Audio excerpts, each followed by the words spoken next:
This is RM1214. We bought the bus last year off some bloke down south. We were too lazy to go pick it up ourselves, so we had it towed here, behind this big thing. We were happy and overjoyed that another bus was joining the fleet, but our tears of joy soon turned to tears of pain when we realised just how much work the bus needed. She had a bouncy back end, ooh her missus, so we changed the rear shocks. We then fancied a coffee, so we took the bus to Starbucks, but on the way there, the bloody engine blew up, and by the time we got back, the coffee was cold. So why did the engine blow up? Good question. It's a bit of a long story, but basically two dickheads who didn't know what they were doing tried to fix the engine but cocked it up.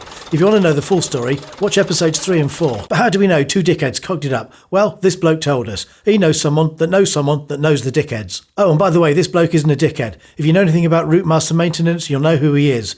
But as for this bloke, yeah, he can be a bit of a dickhead. Anyway, back to the bus. We changed the knackered engine for one of our spare engines, but this engine was not complete, so we had to swap bits. Lots of bits. When the bits were fitted, we painted the engine. We also painted the engine bay, and eventually we got the new engine running. Tim got wet, very wet, because that bloke who can be a bit of a dickhead was being a dickhead. Then this dickhead came on our TV and told us we couldn't go to work. We said bollocks to that and carried on. The rec scene needed changing, so we took the seats out, but we couldn't decide what to do with the PA system. You said leave it in, so we did. We spent days and days sanding and painting in preparation for the new rec scene. We then discovered the windows were leaking, so we changed the rubber around every single window, all bloody 24 of them. It took weeks. We then built a new blind box, only to discover that the bloke who can be a bit of a dickhead painted some of the beading the wrong colour. What a dickhead. Then the day before we were due to refit the rec scene, this dickhead came on our TV and told us not to go to work again. And at the same time, one of us got COVID, so the rest of us had to self-isolate for 10 days. We then decided we'd better take this pandemic thing more seriously, so work on the bloody bus ground to a halt.